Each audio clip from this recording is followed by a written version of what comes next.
Imagine करो अगर तुम्हारा सबसे अमीर दोस्त जो सबको उधार देता था, एक दिन वो खुद किसी से उधार मांगे और उसे जवाब मिले कि भाई अब तुझ पे भरोसा नहीं रहा, तुम उधार चुका नहीं पाओगे, तो हैरानी होगी ना। कुछ ऐसा ही हुआ दुनिया के सबसे अमीर और ताकतवर देश अमेरिका के साथ, और ये सब किया मूडीज नाम की एक एजेंसी ने। लेकिन ये मूडीज है क्या और ये डाउनग्रेड क्या भला है, और इससे आपके पैसे और भारत को क्या फर्क पड़ सकता है, चलिए एक कहानी के जरिए समझते हैं। पहले ये जान लो कि मूडीज है क्या और ये क्या काम करती है। मूडीज एक क्रेडिट रेटिंग एजेंसी है, मतलब इसका काम ये तय करना है कि कोई देश, कंपनी या संस्था उधार लेकर उसे चुकाने लायक है या नहीं। जैसे स्कूलों में रिपोर्ट कार्ड मिलता है, वैसे ही मूडीज देशों को रिपोर्ट कार्ड देती है, जिसे हम कहते हैं क्रेडिट रेटिंग। जैसे अगर कोई देश उधार चाहता है तो निवेशक पहले इस एजेंसी की रेटिंग देखते हैं। रेटिंग अगर ट्रिपल ए है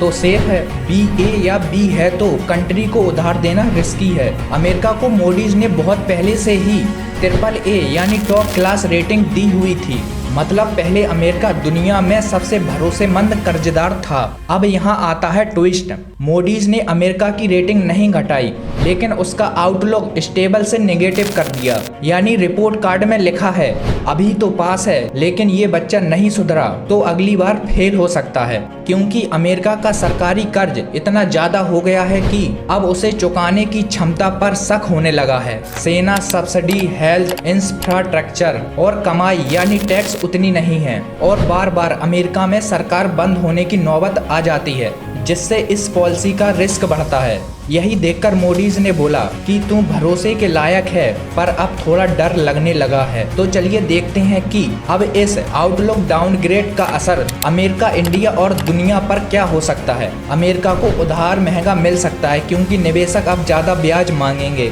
डॉलर पर हल्का प्रेशर आ सकता है और निवेशकों का भरोसा थोड़ा हिल सकता है। इन्वेस्टर अब सेफ एसेट की तरफ भागेंगे जैसे गोल्ड, जिससे गोल्ड की कीमतें बढ़ सकती हैं और स्टॉक मार्केट में गिरावट आ सकती है। इंडिया से फॉरेन इन्वेस्टर भाग सकते हैं, जिससे इंडियन स्टॉक मार्केट पर भी प्रेशर आ सकता है। लेकिन इंडिया की खुद की रेटिंग स्टेबल है, इसलिए कोई पैनिक वाली बात नहीं है। तो अगर हम एक लाइन में कहें तो अमेरिका की उधारी वाली आदतों पर मूडीज को अब शक होने लगा है, और अगर उसने खुद को कंट्रोल नहीं किया तो अगली बार उसकी रेटिंग सच में गिर सकती है। और हम जैसे छोटे निवेशकों के लिए समझना जरूरी है कि दुनिया की बड़ी चीजें हमारी छोटी जेब पर भी असर डाल सकती हैं, इसलिए दुनिया की आर्थिक हलचलों को समझते रहिए।